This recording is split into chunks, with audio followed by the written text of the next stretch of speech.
Good evening, ladies and gentlemen and children and other persons, however you may wish to be addressed. This is Uncle Dan, the Vinyl Man, here with another episode of Uncle Dan's Vintage Vinyl.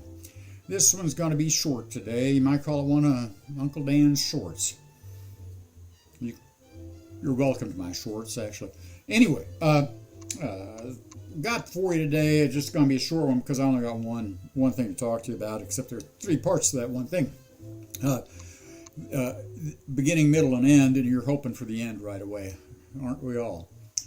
Anyway, I'd been away for a while, and I got back today, and a whole load of stuff was delivered to the old abode of Uncle Dan here, including among them this here, and by this I mean just the album cover. It does have a sleeve in it, but there's no album in it.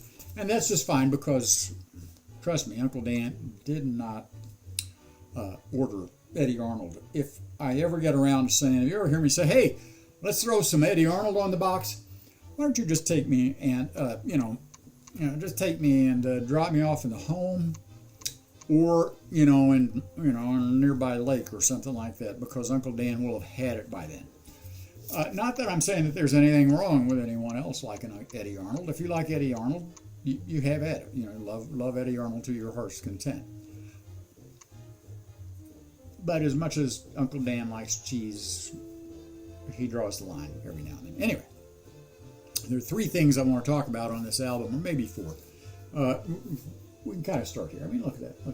There's a good old Eddy himself, But I really want to turn to the back. And the three things on here, and two interrelated. All right, first, if you notice here, you've got all these notes here, and then down at the bottom it says, to Joanne. I can't read the rest of these. I think these are all inscriptions to other women before Joanne. Because I think the owner of this was giving it to these women, and they were giving it back to him and breaking it off with him. Because the gentleman was giving them, and I'm going to say this because it was a long time ago, obviously. Many things will lead us to that conclusion, but a long time ago, and they all were handing it back to him, except the last one to Joanne. She didn't scratch her name off, and presumably nothing happened after that. But Joanne was the last victim of the gift giving there. But down here at the bottom we see, a few more things. FBI O, which I assume is FBI office. It's a small O, not a big O. Anyway, then the next thing down here are a couple of numbers that are headed by police with a star, asterisk in front of it. I don't see, well, actually there is. You gave me a mountain, and then she's a lover. The glory of love and faithfully all have asterisks, so maybe those are all by the police. I'm not sure. But my inclination is there get some phone numbers here, and long enough ago that there are no area codes with them, right? So I tend to believe that someone kept gifting this to people, and they kept giving it back and gifted it to someone else. Finally ended up with Joanne, and Joanne, she'd had enough of it. She got this. And she said, I know how to solve this. I'm going to call the police on this old boy. So that's my assumption there. And I don't want you to argue with me about that, because that's my story. I'm sticking with it. You can have your own story about it.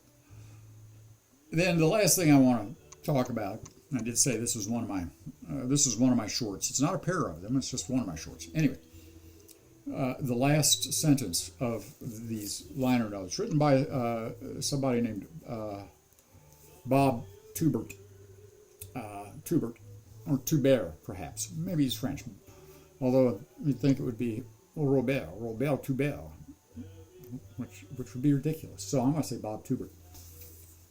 Anyway, Eddy Arnold knows from personal experience, last sentence of the liner notes, Eddy Arnold knows from personal experience that love can replenish itself, for he finds it always new when he raises his voice in song and carries the messages of love to those not so well endowed as he.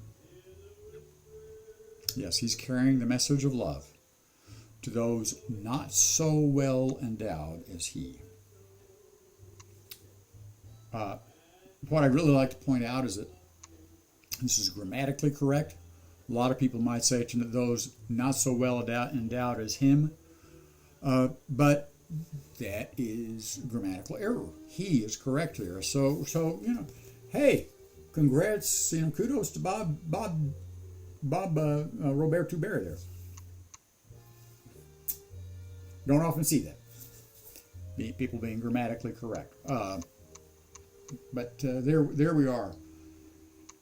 Anyway, I just like to leave you with the sad information that you're, not likely so well endowed as Eddy Arnold, and that's a sad thing. But you'll have to live with that, I suppose.